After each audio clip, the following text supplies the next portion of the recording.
morning, everyone, and welcome to Mediation, the New Possibilities Hour. Today is January 7th, 2021, our first program of the year 2021. And we are so delighted to welcome Professor Peter Robinson, recently retired as director of the Strauss Institute of Dispute Resolution at the Pepperdine University Caruso School of Law. This program is part of the Will Work for Food project. We're here to raise money for food banks to fight food insecurity. And we started at the beginning of the lockdown. Natalie Armstrong-Motan started this from her lockdown situation in France. And shortly afterward, invited me to join the team. And we're so happy that this year, Jean Lawler of Lawler ADR, also based here in Los Angeles, California, has also joined our planning committee, and very happy to have Jean as part of the Merry Band. Natalie, how did we end up last year? Please give us a report on fundraising for food banks all around the world. It's so wonderful that so many members of the community who watch these webinars have contributed. Please. Hi, Jeff. Thanks so much. And listen, Happy New Year, everyone. I know last year was a bit rough, but we're still working for good and happy ends. I want to very happily report to you that we are almost at $65,000 in donations. We received a handful of really generous, lovely holiday gifts from the resolution industry. So thank you to all of those people. That is just fantastic. And Peter, we always give every speaker an opportunity to designate one or more food banks that are important to them, and Natalie will post the information in the chat. And if you could please tell us where you would like people who are in a position to contribute, where you would most appreciate contributions, that would be great. I want you to know that, I give to the Union Rescue Mission. And they ask no questions, they feed the people on Skid Row, and they also provide housing. They do a great work, but it is a religious organization. If you're more comfortable with the non-sectarian organization, the Los Angeles Regional Food Bank is another worthy program that does good work. So those would be two that I'll throw out for your consideration. Fantastic, and we'll post the information in the chat. And for those who are in a position where they are able to contribute, we appreciate contributions of any amount very much. If you please let Natalie know, if you're comfortable letting Natalie know, we can add that to our running total. So, Peter, you are so well known to everybody in the field of mediation from your work at Pepperdine and around the world in religious contexts, secular contexts, every imaginable context of mediation. You're truly one of the pioneers and one of the true superheroes of the mediation field. I could go on and on about you, our personal friendship and everything else for a very long time. People, though, did not come here to hear about that. They came here to hear your pearls of wisdom, apology, and forgiveness in mediation. With that, my friend, the floor is yours. Well, first, I do want to thank Jeff. Jeff has been such a good friend for decades. In fact, I couldn't find the magazine, but I'll let you know, I think it was about 30 years ago when Jeff and I both were just, pups. He made arrangements with, I think, the Daily Journal to create a cover sheet that's the Fab Four. And we had on our black turtlenex, and it was Jeff and me, and I think Denise Madigan and Jeff Krivis, if I remember right. That's right. And if you ever want to laugh, we should try and go back and find that, and you'll get a kick. But let's get down to business. Time is short, and I had technical issues getting started, so now time's even shorter. I always talk fast. I want you to know, looking at my screen, I see many people who I do know and appreciate, and it's great to see you and to spend an hour together this morning thinking and hopefully growing as we think about our opportunities as mediators. Well, after teaching at Pepperdine for about 20 years, it bothered me that we hadn't touched the soul of dispute resolution. That we taught psychology of conflict, we taught cross-culture, we taught mediation, advanced mediation, we did all these things, but I still felt like we'd missed the heart. And my journey trying to get to the heart led me into exploration of apology and forgiveness in the context of mediation. I spent a number of years just doing reading and putting together thoughts of the folks that I had studied. So let me share what I can with you. I have a whole semester-long class on apology, forgiveness, and reconciliation at Pepperdine. So I got an hour now. So I do want to let you know that if you live in the United States and you are a teacher, I will mail you a copy of all my class materials free. My mission in life now is to get other people to hopefully teach similar classes. If you're out of the country, I'm sorry, I've had many friends who are out of the country. The out-of-country mailing cost, it's cheaper for you just to go buy it on Amazon. It's apology, forgiveness, and reconciliation. But if you're in the United States, I can mail for a book rate for $3, and I'll mail you a copy. You can look at it and see if you want to teach something like this at your school. So teacher at any level. Okay, let's get down into it and find out what we're talking about here. So the challenge at hand is to look at apology. Whoops. Okay. And forgiveness.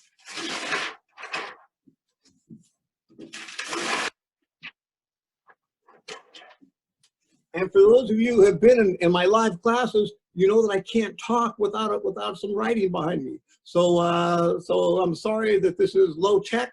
I'm standing in front of my closet, and I got these things taped on my closet. So welcome to the new world. Okay, as we stand here and think about apology, we're talking about healing. How do we help people heal? We can resolve a conflict, but we got individuals there who are wounded. And the path to recovery sometimes is helped for a victim. The victim, I think, heals sometimes when he gets an acknowledgement. And of course, how often do lawsuits get settled without any acknowledgement of wrongdoing and a non-disclosure agreement?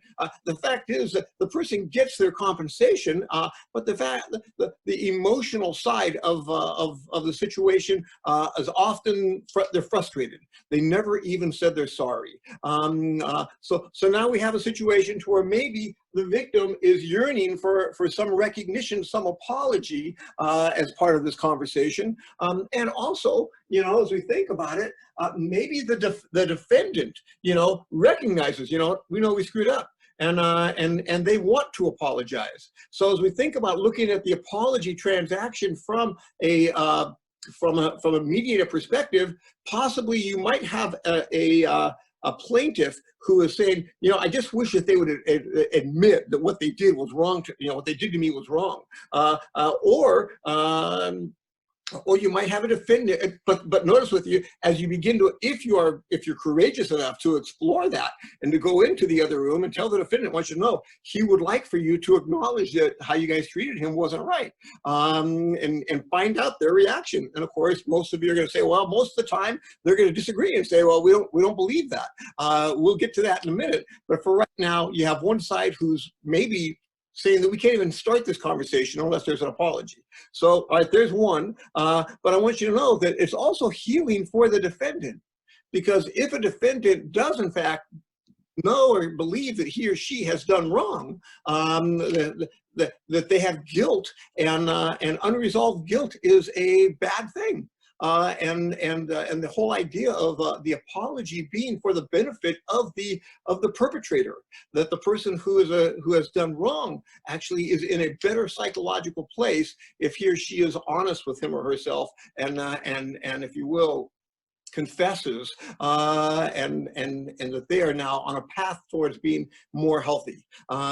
So as we look at it, maybe the plaintiff is the one who brings up the apology, maybe it's the defendant. And as you are hopefully more sensitive about this, you got your antenna out and you're looking for signals about that.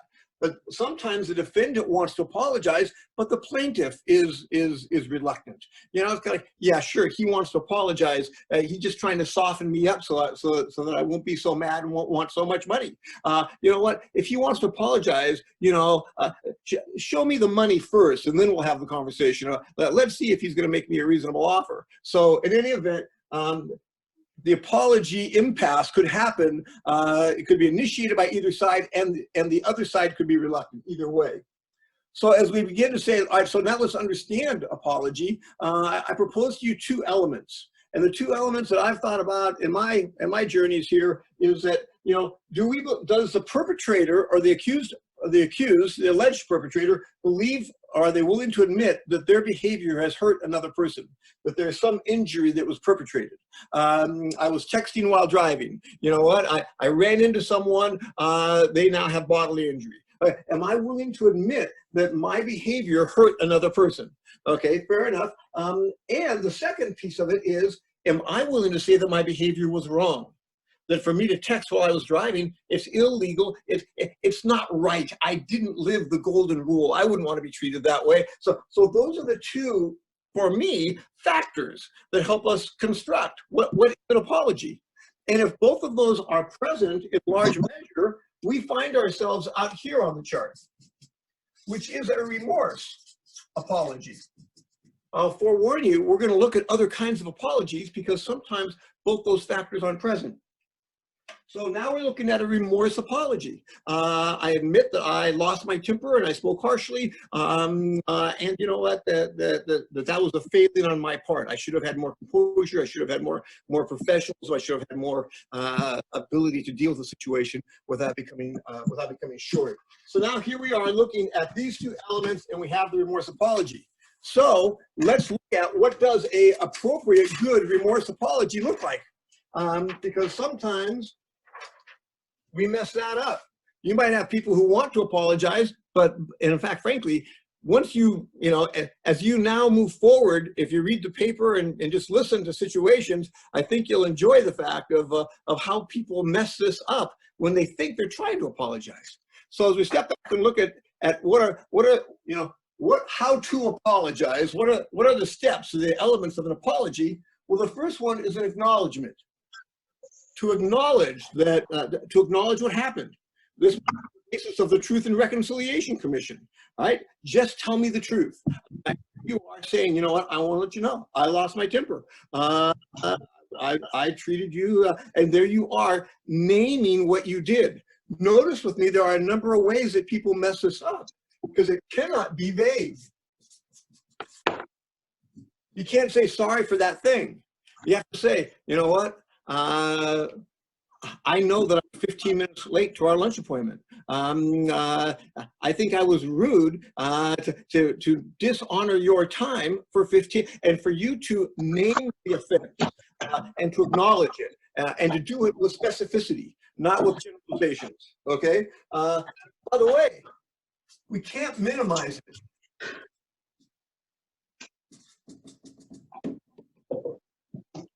Some people say, well, it's really not that big of a deal, but I'm sorry. Okay, well, that's doublespeak, right? I mean, am I going to admit that I've done something I shouldn't have done? Well, in fact, frankly, it's very interesting. If you maximize it beyond reason, it might cause the other person to relax and to feel like, okay, he or she understands, you know, what it felt like to work for a company for 30 years and then to be escorted off by security like I'm some kind of thief. I can't believe they did that to me. How humiliating. And now for the company to go to that meeting and say, you know, we want you to know that in hindsight, you know, it was outrageous what we did to send security to escort you off the facilities. I mean, we gave you signing authority for thousands, you know, tens of thousands of dollars, and now we act like you're going to steal the stapler. You know what? As we think about that, and as we put ourselves into your shoes, we realize that was so wrong of us. And for the apologizer to magnify the offense as compared. Now again, we try to minimize it because to name what we did that was wrong is hard on our ego. It's hard on our pride. We don't want to have to fall on the sword and say, I screwed up. So if we do it, sometimes we try to say, I screwed up, but only a little bit. So don't do that. Say, I screwed up big time. It will help the other person have more satisfaction, right? Here's another one. Not conditional. How often have you ever heard someone say, if that hurts your feelings, I'm sorry? I want to let you know that you know what, that is as much an indictment of the other person as it is accepting your fallibility. Because the indictment is, if that hurts your feelings, the insinuation is, well, maybe you're thin-skinned. Maybe it's your fault that we're having this whole problem because you're so sensitive. But you know what? I'll be the bigger person and I'll apologize. Apology is supposed to be an act of humility. That I humble myself and say, you know what, I realize that I messed up. And humility is hard because it empowers the other person. The person who's apologizing is giving if here we are, if I apologize, I lower myself and I elevate you because I'm giving you the power to decide whether to accept the apology or not. And that's a hard thing. So here we are. We're not going to condition enough. I see enough people who are familiar with Pepperdine. I want you to know that when Stephanie Blondell first started working at Pepperdine, I was the one who hired her. I was her first supervisor, right? And she worked for Pepperdine for 6 months. And at the end of 6 months, she came into my office. It was like 5:15 at night. We're just getting ready to leave. We were all tired. And she says, Peter, I want you to know, I've been here 6 months and I haven't gotten any feedback. Are you happy with what I'm doing? Well, I realized, oh my gosh, this is terrible leadership. I've really dropped the ball here. So so right then and there, I said, well, time out. Stephanie, I want to let you know, you're doing a great job. You know, I love what you're doing with the students in the clinic. I hear nothing but good things, and the students are just so happy. And by the way, I love what you're doing with your psychology of conflict class. I hear great things about that. And I love what you're doing when you're working. And I mentioned 3 or 4 specific things that I loved what she was doing, right? And then I started down a new sentence. I said, and I love, and I couldn't think of any other specific thing to fill in the blank. So because of a lack of words, I said, I love you. Now again, you know, we ended that conversation. I'm driving through Malibu Canyon back to the San Fernando Valley, and as I'm driving, I'm thinking, I love you? That didn't come out right. Boy, the folks down in HR would just love to hear, love to hear your performance evaluation methodology, Peter. You know, and I thought about, we've only known each other 6 months. And I want you to know, that night, I thought it through. The next morning I came back, and when I found her again, I said, hey, last night, we had that conversation. I don't know if you noticed, and I don't know if it made you uncomfortable, but I want to let you know, I noticed, and it made me uncomfortable. It doesn't matter if you felt it or not. At the end of that, I said, I love you. And I want you to know that that's not appropriate in the workplace. And so here's that idea to where it doesn't matter if you're offended or not. The actor, him or herself, is going to say that by my standards, I'm going to take responsibility for something that didn't come out right. Okay, but the last one we have to watch here is to watch for the passive voice. The third person, right? Instead of I made a mistake, people want to say mistakes were made, right? As if somehow the universe came together to create this moment where I do a faux pas. The universe didn't come together. I just dropped the ball. So we have a situation there of wanting to speak in the passive voice, the third person voice, as compared to the first person voice that said, yesterday, this is what I did. I have agency. I have autonomy. I'm the one who did this, and I'm the one who needs to take responsibility for it falling flat. It didn't go well. By the way, when I talked to Stephanie about that performance evaluation, she started laughing and she said, Peter, I did notice. It didn't make me uncomfortable because I just know you. And anyway, but the fact is that she had noticed, and she thought, that's a little weird. Okay, so here we go.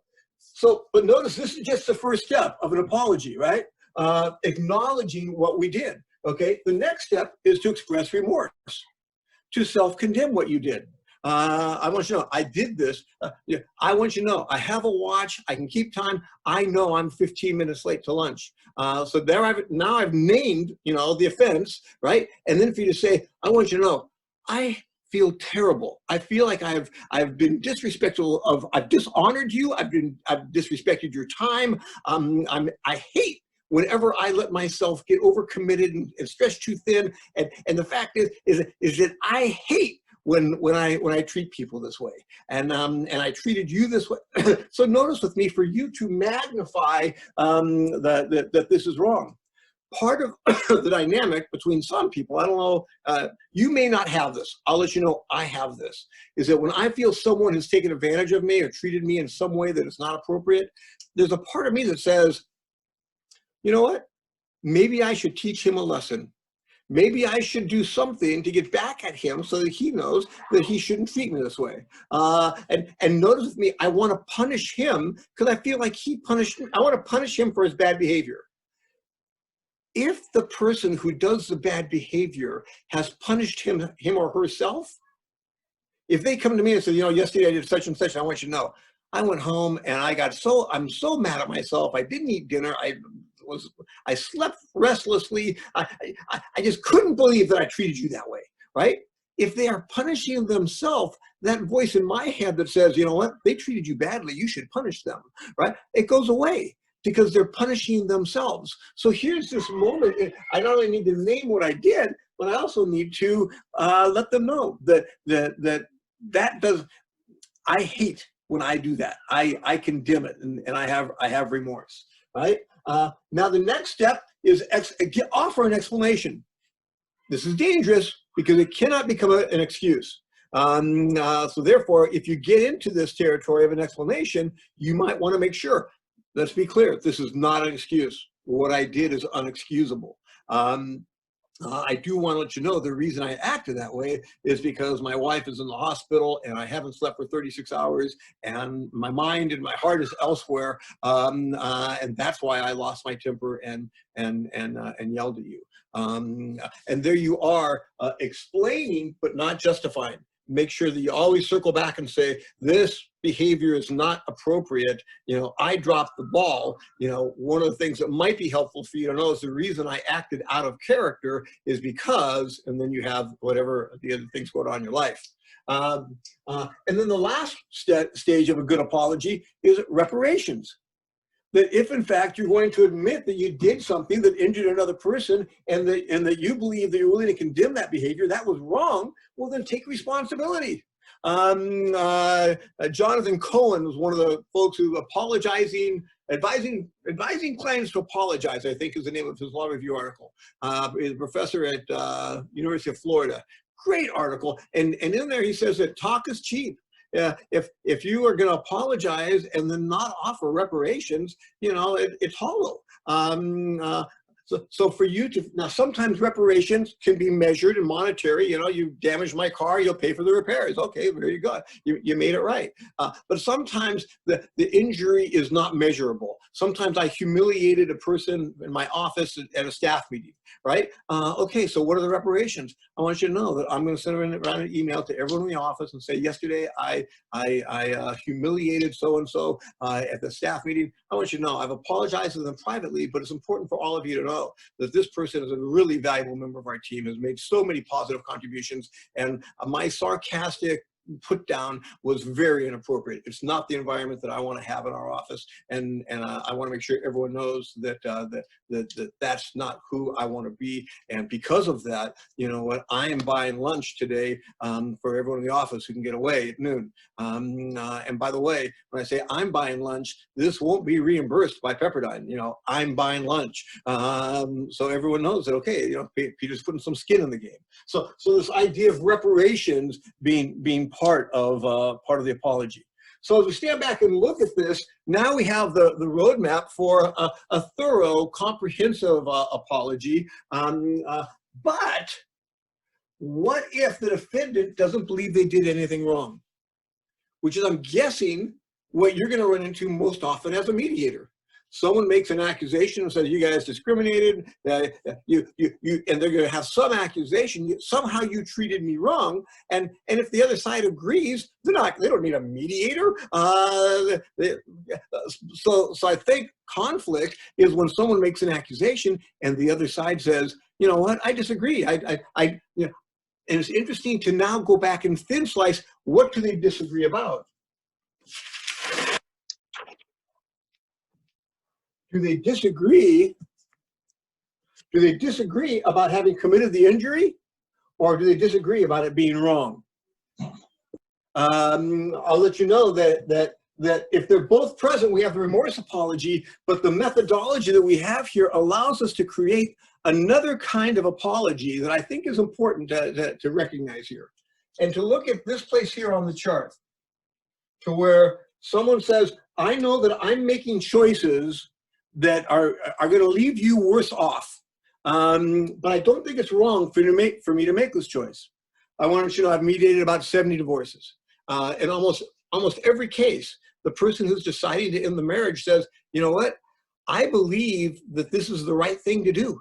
Our marriage is not healthy. It's toxic. I don't affirm and edify you, and you don't affirm and edify me. We're tearing each other down. And while it'll be painful to go through the transition, I think that what I'm doing is actually better for you, better for me, better for the kids. I know it's right for me. I think it's better for everyone else. So notice with me, I may not be willing to say that what I'm doing is wrong, but am I at least willing to say, I know what I'm doing is going to leave you worse off than if we just continue status quo. The other place where I've recently experienced this is in a partnership dissolution. And a situation where I don't have my phone turned off. So a partnership dissolution, you got 3 partners, and the partnership evolves in such a way to where the contributions of one of the partners is no longer significant. The thing that he does to make the enterprise prosper, they can hire someone for $100,000 a year and cover that gap, compared to paying him 1/3 of the profits, which for that partnership was about $1 million a year. And the 2 other partners says, you know what, we want this guy out. And as I was mediating, you know, he's saying, you can't end this. This is like a marriage. And they go, actually, we can end this. It's a business partnership is not like a marriage to us. So they were willing to admit that what we're doing is going to leave you worse off. But we're not willing to say that what we did is wrong. So now notice with me, there's still, I think, a type of apology. It's not the remorse apology that we've just looked at. It's a regret apology. And for us to understand as mediators that we can help people, as mediators all the time, we help people communicate. And for us to dive into apology so that we can thin slice it and help people communicate what they believe and how they perceive things, and for them to say, yeah, you know what, if I step back and look at it, I'm willing to admit that my choice is going to leave the other person worse off. But I think that it's the right thing to do. Or at least it certainly is not the wrong thing to do. I'm not willing to say it's wrong for me to do this. And now for you to help them to at least, now notice, if we're looking at the regret apology, what do we have here? Can we still give an acknowledgement? Can we still help people articulate, I know that the choice that I'm making is going to leave you worse off. And I take no joy in that. I like you. You know, you're not a bad person. And I know that I'm making a decision here as far as what's best for my life, and what's best for my life is to not go forward the way we've been going forward in the past, right? But I know that what I'm doing here leaves you worse off. There's a level of acknowledgement there that I think that a person who is hurt by the decision at least says, well, you know, at least I got that. And then even for the person to say, I'm not willing to express remorse. I'm not willing to say that it's wrong for me to do this, and I can't sleep at night. And my conscience is instead for the person to, if we're helping people to communicate, to say, I want you to know, Mike, I've really wrestled with this, and my conscience is clear. I think that I have moral and legal standing to make the decision I'm making, but I want you to know I do have regret. I take no joy in making a decision that leaves you worse off. You've been a friend, you've been a partner. I want you to know that that I do regret that the way things have evolved here is that I'm better off out of this dynamic, this relationship, than I am being in it. So here we are, helping people articulate a different kind of apology. I can still acknowledge, but instead of remorse, now I do regret. In some situations, we might promise forbearance. When I was in college, I dated a woman for a few years. In her family of origin, the word stupid had a special meaning. It was incredibly offensive to call somebody stupid. Now, in my family of origin, that wasn't the way it was. We called each other stupid all the time. But because I cared for this person, I learned that, okay, I shouldn't use that word around her or her family. Because it has a different meaning in their environment. And I didn't. I knew that was not that was not being respectful of her and her family. So the whole idea that I will maybe offer forbearance going forward, reparations, if I'm going to make this decision, I want to be fair about it, and if this is a partnership, we should get some appropriate evaluation, and that you get bought out at a reasonable price. I'm not trying to hurt you. I want to be fair. So here we are. We're still walking our way through, right? But I want to let you know that here's the more controversial, right? So the regret apology. What about the situation where the person who's accused says, I don't think my decision or my behavior is hurting anybody, and I don't think it's wrong. What if you're down here on the chart? Can you see it? Okay, down here on the chart, where the accused, totally says, I don't think. Yeah, I think that the other person is being overly sensitive. I think that, and here they want to take a place in that place. This is called a social harmony apology, and we've all given those often. Right? You are with a good friend. You don't get to spend that much time with them. Dinner's just getting started. And don't you know, you make what you think is a clever comment about our political situation. And little did you know that the other person has strong feelings about this and takes great offense. And you're thinking, oh my gosh, by the way, I have people in my family on both sides who take strong offense. So the fact is, you've poked the bear, and now as you're having this dinner, and you realize that, okay, this night is going to be miserable unless I retract and apologize for my comment, because frankly, the social harmony apology, you don't think what you did was inappropriate, and certainly it wasn't wrong, and you're surprised that it hurt them, and you think, frankly, that they are too thin-skinned. That is your honest assessment. But the fact is, the social harmony apology says, I care more about this relationship than I do about being right. Wow. I want you to know, most of my students at Pepperdine come from the United States, and we have a very individualistic culture. And in our culture, I hear many people say, I'm not going to apologize unless I think I did something wrong. But I want you to know that there's another whole way to look at this through a collectivist culture. And in the collectivist culture, the idea that what's important is the well-being of the community, of the family, of the team. It's not I don't look at this through an individual lens. I look at this through a lens of how do I help my family be okay? And now I know that an elder, maybe my grandfather, I hurt his feelings, and frankly, to put the world right, I will humble myself and give an apology, even though I don't think I did anything to injure him and did anything wrong. And now you have the idea that the relationship is more important than being right. So the social harmony apology might also be a situation where a mediator's in a situation, and there he is, and he's talking with someone. He says, you know, I don't think I should have to apologize. You know, well, okay. You know, I do want you to know that if you allow this feud to continue, there's going to be collateral damage. You know, that other people, you cannot have this war with this other person in isolation, and you have mutual friends, maybe mutual relatives, and they're going to have to pick a side. It all gets very, very ugly. And you might want to think about a utilitarian approach to where you give an apology that says, you know what, I'm sorry, because I know that if I don't apologize, that this is going to continue to escalate and go nuts, and I don't want that for my community. So I will apologize.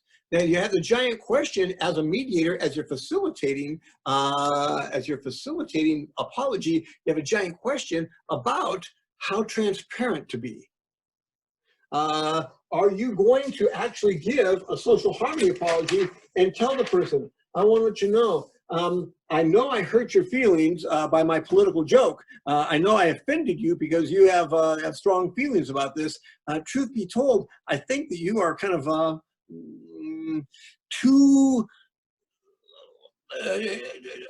have too much passion about your political beliefs. That's the truth. But I know I offended you, and therefore I'm going to apologize so that we can get over this rough spot and still have a nice evening together, because I love spending time with you. You are a good friend. We've got lots of, you know, I want to catch up, and I care for you. And I don't want this conversation to get hijacked by the political going-ons. So some people will be transparent. The more transparent you are about a social harmony apology, the less likely it is to be successful as far as putting out the fire. Sometimes we embrace intentional ambiguity, and we say we're sorry. And frankly, as a mediator, this raises some real ethical issues to me. How do I feel about facilitating miscommunication? Because the truth is that, you know, one side's giving a social harmony apology, and the other side is taking it as a remorse apology. And I believe generally that we should help people communicate authentically. So therefore, if in fact I'm watching this social harmony apology being received as a remorse apology, I would ask the person who's given the social harmony apology for permission. I want to make sure that they understand that this is not a remorse apology. I don't want you guys to you know, resolve this you know, on a foundation of sand. I'd rather that they know who you really are, and that you don't believe that you did anything wrong, but you're apologizing because of the need of to get along, just so that we can all get along and get over this. Especially, and by the way, especially when the plaintiff says, we can't even have a conversation unless they apologize. And you go in the other room, and the other side says, listen, I don't have any guilt. I don't think I did anything wrong. I'm not even sure we did anything, you know, that hurt the other person, injured the other person, right? And so I want you to know, they're not willing to have the conversation unless it starts with an apology. And it says, okay, fine, go give them an apology, right? And then say, okay, under these circumstances, you know, it sounds to me like this is a coerced apology that is a social harmony apology. And the kind of, do I have your permission to make sure that they know that? And then to walk back into the plaintiff's room and say, you know what, you've made a condition preceding that he apologized. He is now apologizing. But I want to let you know, this is under coercion. I don't want you to have any false impressions that he actually thinks he injured you and that it was wrong for him to do so. And there you are, but he's the transparency. There's another approach to apology, which is the externally motivated apology, to where the graph, it doesn't even fit on the graph, because not only is there no injury and there's no sense of doing anything wrong, but frankly, the only reason the person's apologizing is to avoid punishment and consequences. So the whole idea again, there might be times where someone says, you know, why should I apologize? Well, let's think about that. You know, apologizing tends to reduce the anger in the other room. Apologizing tends to calm the waters and let us have a more rational conversation. Apologize, and you're frankly articulating a whole bunch of reasons that have nothing to do with, do you think you did anything wrong? Do you think that you hurt them? You know what? You said that you don't have those feelings, but there still might be reasons that that it's in your best interest to apologize. And in literature, it's referred to as the externally motivated apology. Again, transparency is a big question.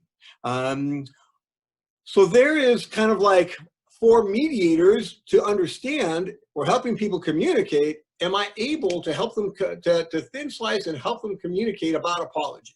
I'm ready to move that to the side. I got 15 minutes to tackle, you know, an equally monstrous topic of forgiveness. Unless any of you say, Peter, do me a favor, email me if you have a question and you want to deal with it. I'm very easy to find, peter.robinson@pepperdine.edu.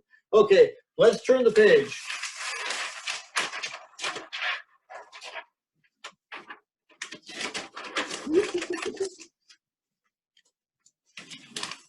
When we think about forgiveness, I want to let you know, I started thinking that forgiveness is what plaintiffs need to deal with.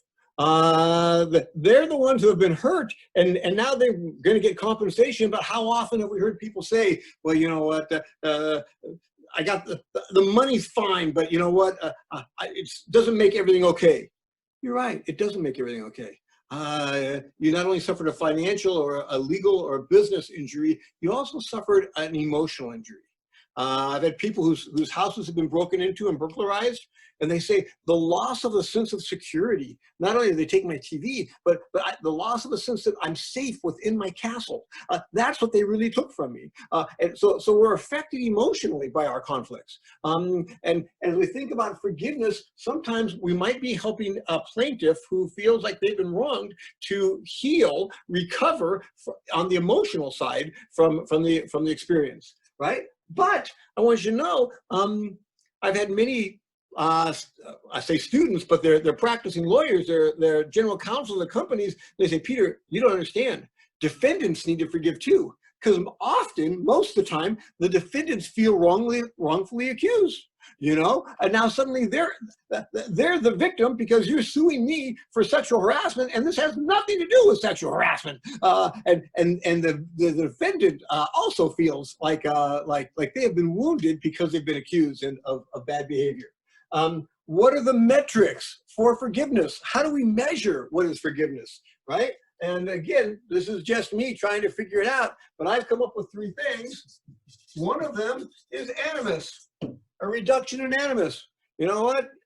Yesterday, I hated you and prayed that you would burn in hell. All right. Today, you know what? It's okay with me if you just end up in purgatory for a season. Again, I've moved. I used to wish you harm. I wish you less harm. And maybe eventually I get to the place to where I wish you well. So how much animus do I have towards the other person? Right? One measure is animus. The other measure is reparations. If I lend you $500 and then I tell you I forgive you, does that, and excuse me, and you haven't paid me when you said you'd pay me, if I tell you I forgive you, does that mean that I release you of the obligation of repaying me $500? Is it possible to construct a type of forgiveness that says, I forgive you for not paying me when you said you would? Now, when will you pay me? And to still, you know, say, I still want justice. I still want fairness between us. But I'm not. I don't hate you. I have compassion for you, but I also still expect, you know, reparations. Okay. Well, the third measure is the future relationship.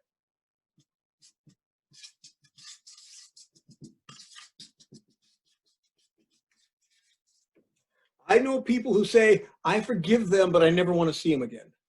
And is it possible to, and by the way, and there are times to where it is healthy to say, it's not good for us to be in proximity. You know, we are not good for each other. It's, we tear each other down. It's just, it's negative. And therefore, I want you to know, I have no hard feelings against you. I've decided to wish you well. And you know what? We've made our financial resolution. That's fine. But you know, I'm going to keep my distance. I might keep my distance physically and not. Well, the battered spouse is the classic example, right? Should they go back to that relationship? And I think almost all of us would say, no, this is an abusive relationship. Don't go back. This is not wise to go back. So the fact is, I think you can have a kind of forgiveness. So each of these might be different in different situations. And that's why the word forgiveness is so explosive. If you ask someone, have you thought about forgiving them? They may think that you mean, oh, you want me to go back and be vulnerable? Do you know what? This person is a monster. They take advantage of people. I should not be vulnerable to him or her. They stole money from our company. Should I bring them back and give them the job back and put them in a position of to where they can do it again? And all of these ideas of what might forgiveness mean? And for us as mediators to help people deconstruct complicated concepts and be able to articulate and communicate about, okay, you know, what's an appropriate kind of forgiveness in this situation. So there is one variable that I think we as mediators can help people unpackage forgiveness. But the question is that we have people who are hurting. And I think that apology is helpful for healing. I think forgiveness is all about healing. And in fact, there are 3 paths to forgiveness. I want you to know the first 2 or 3 times I taught the class, I did not realize this. I would read books on forgiveness, and many authors just kind of have their paradigm for forgiveness, and they don't acknowledge any other paradigm, and I was not able to, I don't know, probably after a couple of years, I finally read a book that helped me understand it, and the book said, realize that there's 3 different models, and suddenly I can go back and look at different authors and realize that they're operating from one or the other model, right? So one of the models is called therapeutic forgiveness. Fred Luskin is a psychologist he's a professor at Stanford. He's the director of their forgiveness project. And he writes many books, Forgive for Good. But his whole approach to forgiveness is that this is about the victim's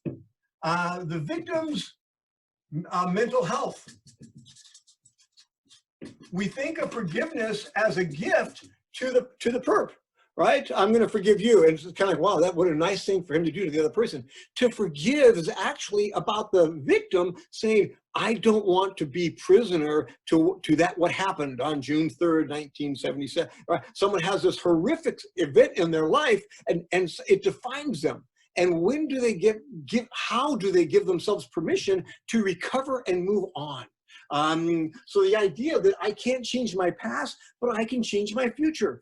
And I can change my future by forgiving for my own well-being. This is only about me, not renting space in my head, is one of the phrases. And another picture he uses is controlling the remote control of your mind. That you get to decide what you think about. And what you think about will determine how you feel. So he talks about taking control of your emotions by controlling what you allow yourself to think about. And if you dwell on some injury that someone did to you, you will stay in a broken, hurt place. But if you are willing to exercise discipline and say, I'm not going to, you know what, I should think about that, 15 minutes a day, and then I'm going to stop. And he talks about putting yourself in places to where you are forced to think about other things. He's at Stanford. He says he drives down to Big Sur and looks at the majesty of nature, and suddenly, he's in a different place. His mind's in a different place. His feelings are in a different place. Part of this is to create a hero story. The victim story is all about what you suffered and what wrong was done to you. The hero story is all about how you overcame that. And when you tell your story, how much time, what percentage of time are you talking about how the other person is such a bad person, and what they did to you, and what percentage of time are you talking about how you have overcome that setback in your life? And again, from a mental health psychological perspective, Luskin encourages us to embrace forgiveness for our own well-being to get to a better place. Now, there's a whole bunch of other authors who write, and they write about forgiveness from a relational perspective, to restore healthy relationships, right? So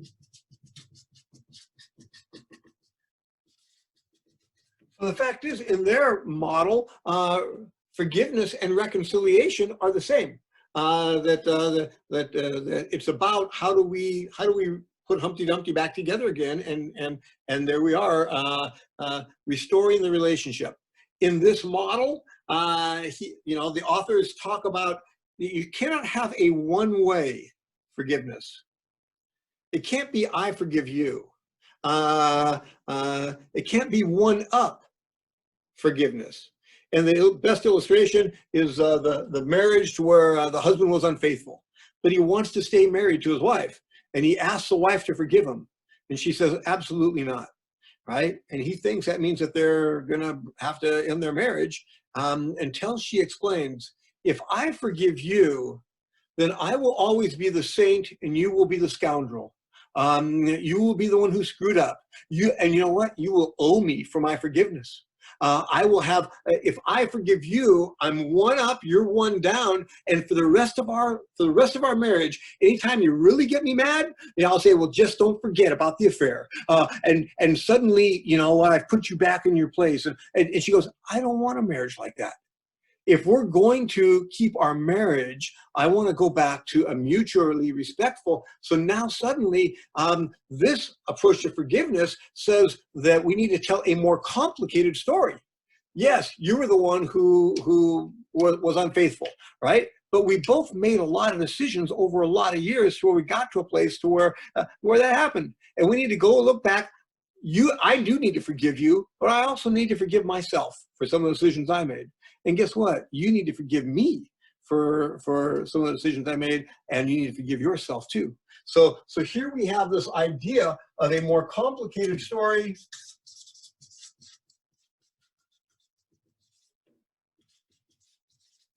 As compared to the soundbite.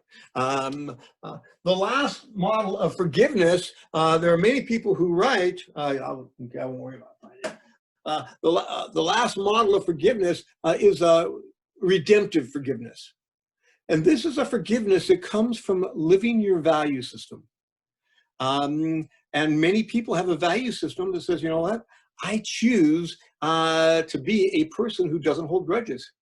I choose, and you have constructed. Now, it might be because of your religious beliefs. Many of the world religions challenge us to be forgiving people. And in fact, many of them say that, you know, the Creator will forgive us in the same way we forgive others. So I'll just let you know that I'm a religious person, and there are many times where I've prayed, you know, forgive us our debts as we forgive our debtors. And then I've put a little asterisk there and say, hey, you know what? Right now, I know there's someone I need to forgive that I haven't forgiven yet. So if I die tonight, I need more forgiveness than I'm giving. So I'm not really meaning, you know, what I just prayed. So here we are in this idea of either drawing on maybe our religious beliefs, but I have many students say, Robinson, I'm not a religious person. I don't have any sacred texts, but I still have a system of ethics to where I believe that I'm better off by forgiving. And that's who I am. And now the whole idea of living your belief system, and that will drive many people to forgiveness. Now, here are three different languages, depending as a mediator who you're talking to, and what they might be responding to. But I hope that, again, we would be sensitive. The forgiveness word is so mysterious that it's almost, to me, better to not use it. Instead, to talk about the elements and to say, you know, do you want to be angry? You know, now make sure you hear this, okay? That all the books on forgiveness says that anger is appropriate and healthy. If you have suffered some injustice, you should be angry. If you're not angry, you lack self-respect. So you should be angry, but it doesn't age well.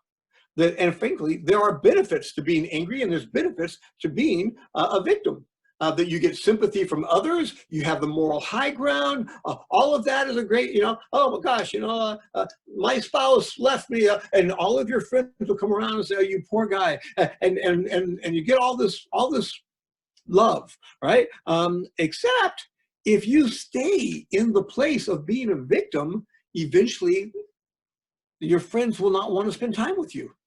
You're not enjoyable. You are an energy drag. You suck life out of people because you need to be fed. And there you are. So to acknowledge that anger is legitimate and appropriate. And for us as mediators, you know, this might be kind of the tail end of the mediation to where people have put together some deal, but you know they're still hurting. And for you to acknowledge, say, I want you to know that, that I sense that you're still, that this is still painful in your heart. Yes, it is still painful in my heart. You know, we're settling the legal stuff, and that's helpful. But you know, I'm still hurt. I'm still angry. And for you to accept, you know, I want you to know that that's normal. After what you've been through, you know, you probably should be angry. But I hope that you might start a process. And then, and here you are encouraging people to think about, you know, so what's your plan to, at some point, and by the way, I don't know the timing on this. For some people, it might be a week, other people might be a month, other people might be a year. But I hope that you're on some kind of a path to where, you know, at some point, you know, you wake up in the morning and this doesn't define you, doesn't control you, and that you're at a place to where you've moved on with your life and you're doing what makes you happy and what makes those around you happy, and that you're a person who is building love and kindness in the world as compared to forever saying, you can't believe what happened to me, you know, this person did this, and I just couldn't get over it. It's kind of like, well, you haven't gotten over it. It's clear about that because that happened 20 years ago. So there we are, as far as I think for us as mediators when it comes to forgiveness, probably needing to respect the fact that for most people, it's a process kind of like grieving.